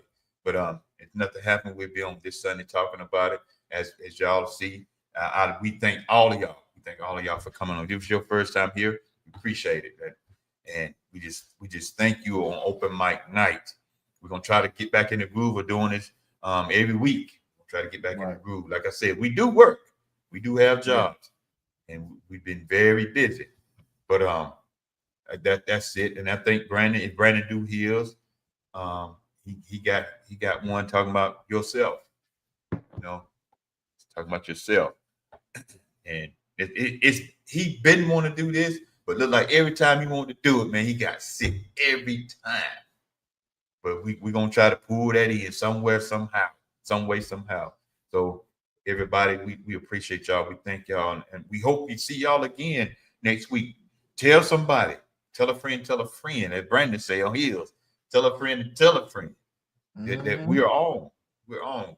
I normally put a flyer up like I did today. We'll try to let you know what's going on. So y'all see the flyer Friday. That's what we'll be doing Sunday. Right. And we just thank each and every one of you all. I can't express that enough, Neil. I can't express it enough. Because some of y'all been hanging in here since day one. Yeah. And we appreciate it. Because without I love when I see him. I love when I see him come through. Yeah, without you, will not be no us. Will not be no us. So we appreciate you. And I know sometime on Wednesday night, some people like Miss Yvonne them be in church, Bible study stuff. But when you can tell Miss Yvonne in here. Right. Right. See that list. Right. Check. And and one thing I'm gonna start doing, guys. I used to make my screen wide, and I wouldn't see the text thread going over there. I'm gonna make it a point to be more active in the chat. So most of the time when you see me looking down, you don't think I'm paying attention. I'm in the chat texting. That's what I'm That's doing. what we do. Because I said I was gonna start doing it too. Yeah, I said, I think the problem with me on my laptop right now, it doesn't let me type in. So I have it pulled up on my other phone, and I just type it in, watching on my phone, like right here, as y'all can see it. Like I be doing. Yeah. I have my So- phone just like y'all see me looking down because that's what I'm doing. I'm in Yeah. the chat. Yeah. So So just we're want y'all gonna to be know active. that. We're gonna be active talking and in the chat. Yeah. And guys, I'm gonna run something by Carl too when we get off. I'm gonna see if he wanna go that route, because I am serious. I am very serious, but I do want to talk a little junk too, every now and then. So I'm gonna run something by him, and we'll let you know what happens. Hey, you gotta run it by me because we slide some junk talking in there every now and then anyway. Got you. I love it. We already don't set it up. They just didn't know. They just don't know. Hey, I'm gonna say just let it go. Just like Carl said, we already set up. They didn't know before I even started on this thing. Carl said, "Oh yeah, you already part of it. You didn't even know." No. Oh y'all, let me tell you that. I threatened them. Either you're gonna be a part of it, or I'm gonna make you a part of it. One, you can go easily, or you can go forcefully. You don't even make no difference. But you gotta go. I said, You go the easy route. Hey, we're gonna have to start calling you Fleece McCoy. So y'all, if y'all hear somebody say, "Well, I don't know how you got him on there," that's the true story right there. I threatened him. He did, and still threaten me. That's why I show up whenever he need me. Like my job be like, you got to work over. I got to go to this podcast. Like, I don't know what you're talking about. You're gonna have to speak to Carl about that one. But man, I'm good. Hey, Neil, I got that thread from my son because my son said, "Daddy, you gonna get your own. You gonna get your own. Go get off mine, taking all my viewers. Go get your own." That's funny. So I just pass it on down to you. There you go. Now I got to figure out who I'm gonna threaten. Yeah. But I'm good, y'all remember something? Y'all ever want to jump on? Because I meant to do it tonight. Because I'm gonna start putting a link in the chat. Now, I ain't say come on and be doing all the crazy stuff now. But if you ever want to be a part of it, that's fine by us. The bigger the better. The more the better. The more that you say, the more the merrier. Need you. We need you guys. We need you. Yeah. Especially when I get tired. When I get tired and sleepy, we need y'all. Tonight was a good one. I was great. I'm pulling there right now, but I'm good. So and I'm gonna be like the pastor, if there's nothing else need to be said. The doors to the church. Carl, you getting ready to close? I'm getting ready to close this out. That's my third one. Oh, shoot. Oh man. Y'all see, we cut up at the end now. That's how we do. Getting ready to so close. We appreciate y'all though. Y'all, we getting ready to get up out of here. If there's nothing else to be said, Neil, and to pass. Hey, you got to get your niece to make a shirt. I just want a shirt. Getting ready to close. That's a shirt. I'm gonna get her to make me one of those. I'm really getting ready to close. Oh, Neil, and then wear it to church. That's what Oh shoot! Oh man, y'all, we thank y'all. Hey, this overlook us at times. Oh man, hey, the words gotta be the hands of a broken clock now. The clock is gonna be a clock, and the word gonna be getting ready to close. Like, oh, let me stop, man. It's time to go to sleep, guys. Yeah, cause we close it. We normally close at 9:30, so it's 2 minutes over. We're 2 minutes over. See, we was honest. We said we're getting ready to close. I'm ready. I'm done. I ain't saying nothing else. Let me Yeah. do this. Yeah. Oh, Neil, before we get Hmm? I want to say this before we get out of here. Y'all, even though we joking, but let me put something serious on you right quick. But y'all, in this world that we're dealing with right now, it is no joke. It is very serious. And I'm gonna show you something how this world really look.